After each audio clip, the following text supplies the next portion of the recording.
Hello hi welcome नमस्ते, मेरा नाम है ऋतिक और आज हम फिर से बात करने वाले हैं एक और इंटरेस्टिंग कंसेप्ट की। तो ये वीडियो उन बच्चों के लिए मोस्ट इंपॉर्टेंट होने वाली है जिनका बीए प्रोग्राम में सेकंड सेमेस्टर का एग्जाम अब होने वाला है।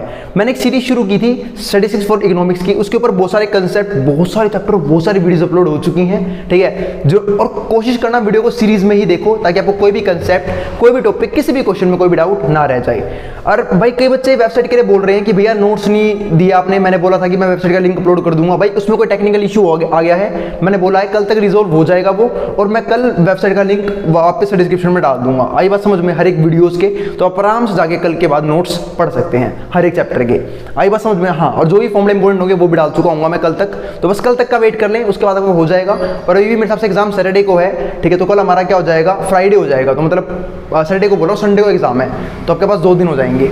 आई बात समझ में? तो चलो फिर शुरुआत करते हैं आज का इंपॉर्टेंट कंसेप्ट, जहां पे हम क्या पढ़ने वाले हैं, डिस्क्रीट डिस्ट्रीब्यूशन। ये हमारा क्या होता है, लेसन नंबर 8। इस टॉपिक के ऊपर मैं मात्र 2 वीडियो बनाऊंगा, ठीक है, 2 वीडियो में खत्म हो जाएगा चैप्टर। आसान सा चैप्टर है, देखते हैं क्या है इसमें। अब बात है डिस्क्रीट डिस्ट्रीब्यूशन होता क्या है। हमने 2 तरह के डिस्ट्रीब्यूशन पढ़े हैं, एक तो पढ़ा है कंटिन्यूअस, एक होता है डिस्क्रीट। कंटिन्यूअस का मतलब क्या होता है, जब हमारे पास जो भी डाटा है वो चलता रहे लगातार, है ना, कोई इनफाइनाइट टाइम तक चलता रहे, जैसे कि 5 से 10, 10 से 15, 15 से 20, इसे हम बोलते हैं कंटिन्यूअस डिस्ट्रीब्यूशन। और डिस्क्रीट में जब सिर्फ कुछ नंबर आ गए ना, उसे हम बोलते हैं डिस्क्रीट, मतलब सीधा आपको नंबर्स दे दे। जैसे मान लो, मैं आपको एक सिंपल सा एग्जांपल देकर समझाता हूँ, इसके ऊपर बात की थी मैंने पहले भी, एग्जांपल देकर समझाता हूँ। मान लो आपके मार्क्स आए, आपके क्लास में 40 स्टूडेंट्स हैं, आपके सबके अच्छे क्या आए, नंबर आए, ठीक है।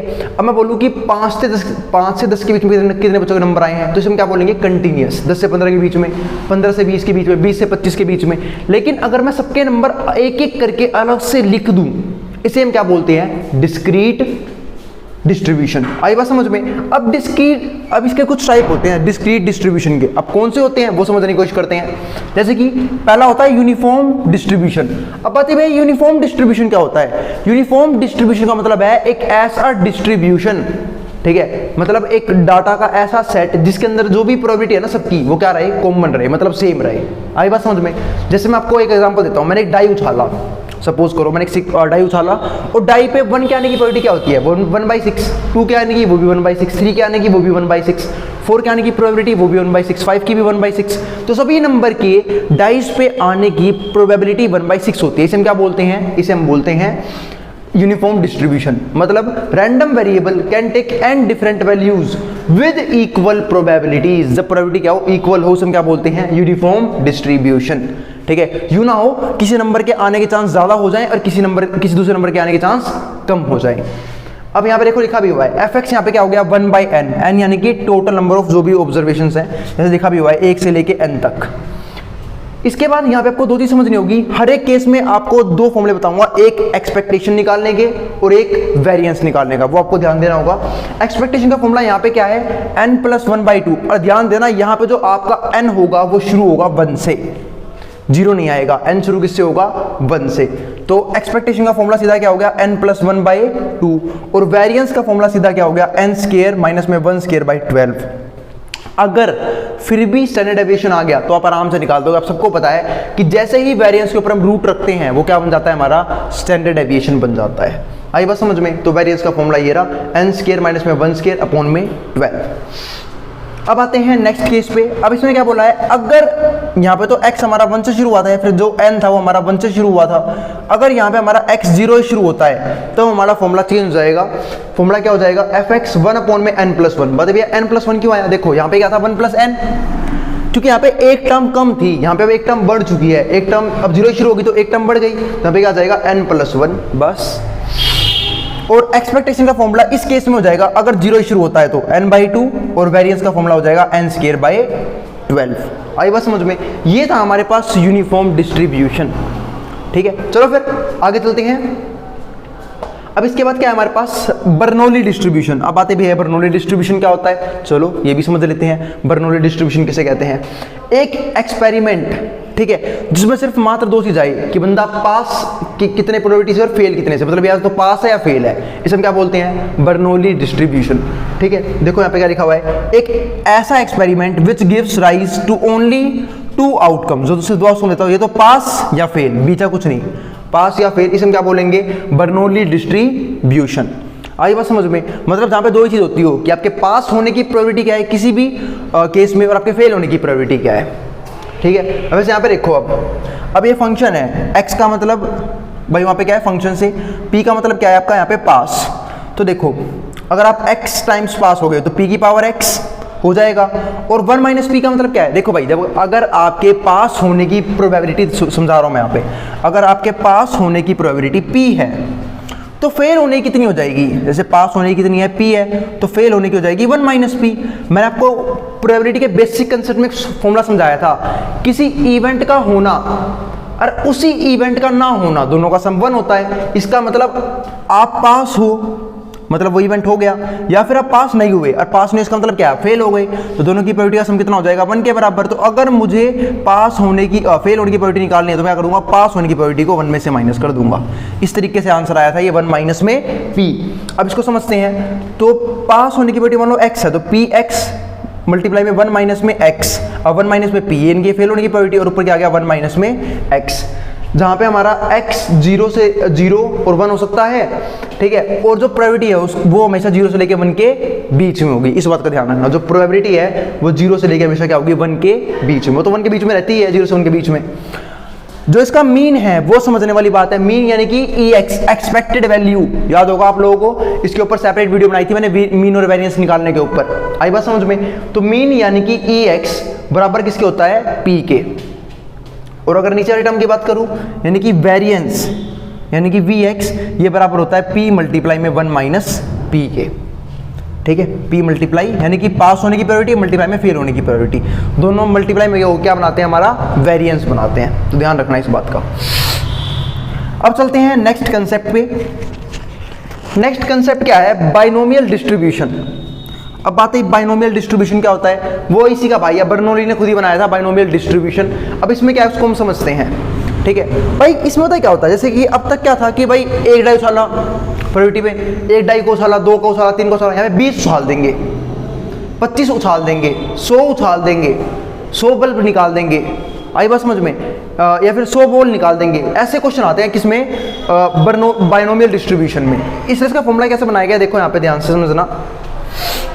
NCR यानी कि ये याद होगा, NCR जो है ना, ये दिल्ली NCR नहीं है, दिल्ली ये NCR का मतलब होता है N में से R निकालना है, और ये C किसका है? कॉम्बिनेशन का फॉर्मूला था 11th क्लास के अंदर, ध्यान रखना। NCR अभी समझाऊंगा, अभी कॉम्बिनेशन सोल्व कैसे करते हैं, चलो समझा ही देता हूँ। NCR का जो सोल्व करने का फॉर्मूला होता है, ठीक है, इसका मतलब ये होता है कि आपको N में से R चीज़ों को अरेंज करना है। ठीक है, वो भी कॉम्बिनेशन का यूज़ करके। तो जो फॉर्मूला होगा वो होगा n फैक्टोरियल अपॉन में n माइनस आर फैक्टोरियल और मल्टीप्लाई में r फैक्टोरियल, ये फॉर्मूला होगा। n factorial, n minus r और फिर r फैक्टोरियल। अब हम चलते हैं अगले इसी कंसेप्ट पे, बाइनोमियल डिस्ट्रीब्यूशन पे। तो ये क्या फॉर्मूला क्या बन गया? NCR p की पावर r और यहाँ पे q की पावर n माइनस आर, ये वही है फेल होने वाली बात है, q की power n minus r, where r is 0 से लेके 3 तक, और जहाँ पे p और q दोनों की प्रोबेबिलिटी क्या होगी? 0 से लेके 1 के बीच में। इसी बात को हम एक क्वेश्चन से समझते हैं। अभी देखो क्वेश्चन क्या लिखा हुआ है क्वेश्चन में, the probability that a student, probability है कि that a student will pass an examination, examination में पास हो जाएगा, इस बात की प्रोबेबिलिटी कितनी है? 0.4। डिटरमाइन द प्रोबेबिलिटी, प्रोबेबिलिटी बतानी है दैट आउट ऑफ 5 स्टूडेंट्स की 5 स्टूडेंट में से एटलीस्ट 1 या फिर at least 2 will pass the examination. 2 part है, पहले पार्ट में सिर्फ एक बंदा पास, कम से कम एक बंदा पास होना चाहिए, एटलीस्ट 1।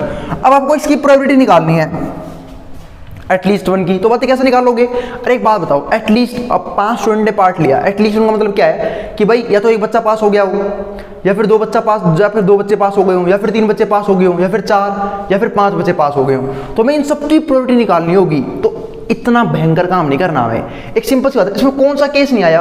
एटलीस्ट 1 का मतलब है कि कम से कम एक बच्चा पास होना बहुत जरूरी है। तो इसमें कौन सा केस नहीं आएगा जिसमें 500 के 500 बच्चे क्या हो गए होंगे? फेल हो गए होंगे, क्योंकि वो केस तो आएगा ही इसके अंदर। इसके अंदर बाकी सारे केस हो जाएंगे, एटलीस्ट 1 वाला भी, 2 वाला भी, 3 वाला भी, 4 वाला भी, 5 वाला भी।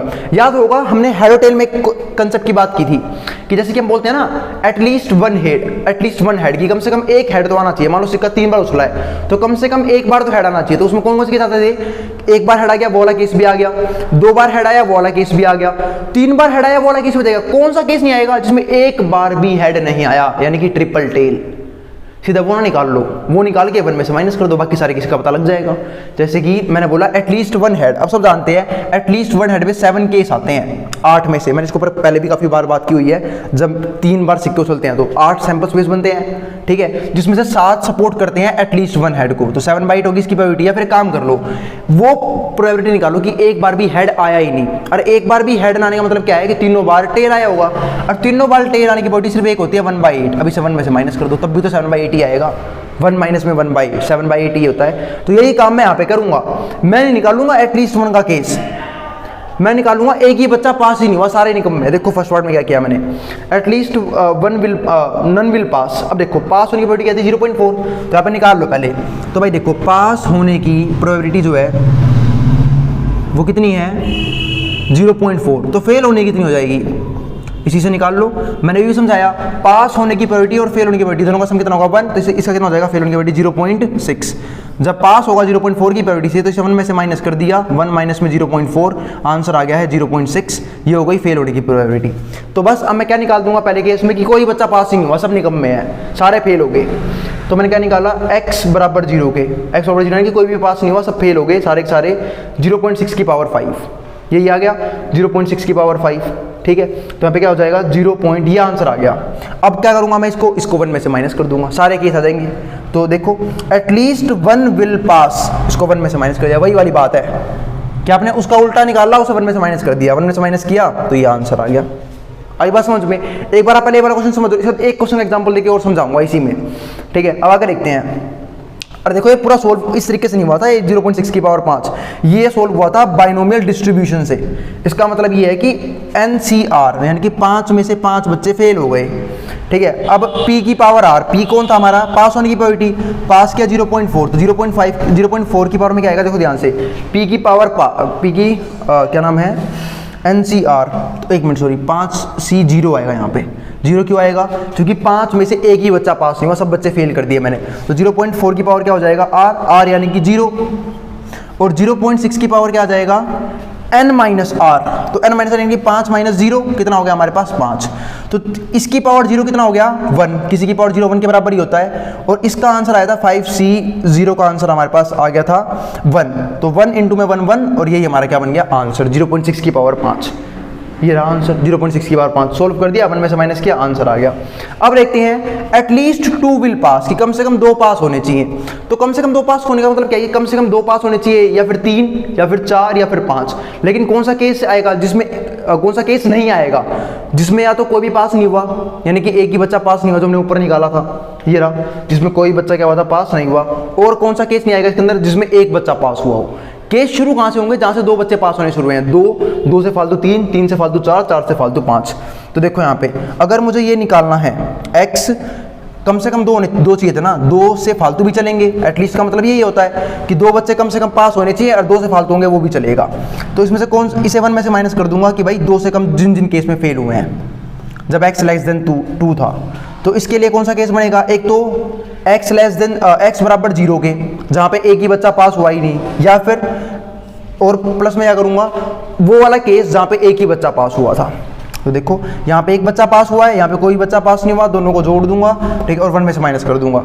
अब एक ही बच्चा पास नहीं हुआ, इसकी वैल्यू हमने ऊपर ही निकाल ली थी, देखो ये निकाल रखी 0.7776 ये निकाल रखी है। और एक बच्चा पास हुआ है, अब एक बच्चा पास हुआ है तो फॉर्मूला कैसे बनाओगे दोबारा समझा देता हूँ। अब एक बच्चा पास हुआ है तो NCR, तो 5 में से एक बच्चा पास हो गया 5C1, देखो ये लिखा है 5C1। एक बच्चा पास 0.4 की पावर 1, जितने पास हुए हैं उसकी पावर में 1 डाल दिया, और फेल कितने हुए हैं 4, तो 0.6 की पावर में 4 जो फेल हुए हैं यहाँ पे आ गए, देखो ये लिख दिया फॉर्मूला, ठीक है। ये हमारा क्या था बाइनोमियल डिस्ट्रीब्यूशन। वैसे दोनों एक ही बात है ये, ठीक है। यहाँ पे पास फेल के बारे में बताया गया और ये डिस्ट्रीब्यूशन बना दिया हमने उसकी हेल्प से। आई बात समझ गए, फॉर्मूला बना दिया, क्योंकि दोनों ही किसने दी थी, बर्नौलियन, बाइनोमियल भी। और बस दिक्कत इसमें इसने बाइनोमियल थ्योरम यूज़ कर दी, जिन्होंने 11वीं पढ़ी होगी उन्हें पता होगा ये बाइनोमियल थ्योरम का पार्ट था। आई बात समझ में? तो ये आ गया हमारे पास।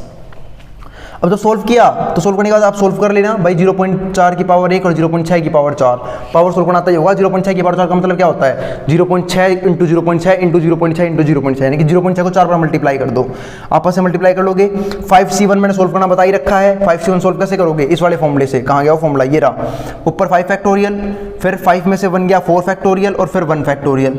अब फैक्टोरियल को सोल्व करना भी सिखा ही रखा है मैंने। ये इसका मतलब होता है इसे n टाइम्स तक खोल लो। 5 फैक्टोरियल का मतलब होता है 5 गुना में 4 गुना में 3 गुना में 2 गुना में 1 तक मल्टीप्लाई, ठीक है। तो पर सिर्फ 4 तक खोलना, बाद में 4 तक क्यों खोलना, क्योंकि नीचे 4 बैठा है कटने के लिए, कट गया 5 हमारा आंसर आ गया।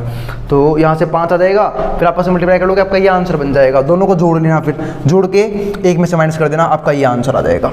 आई बात समझ में?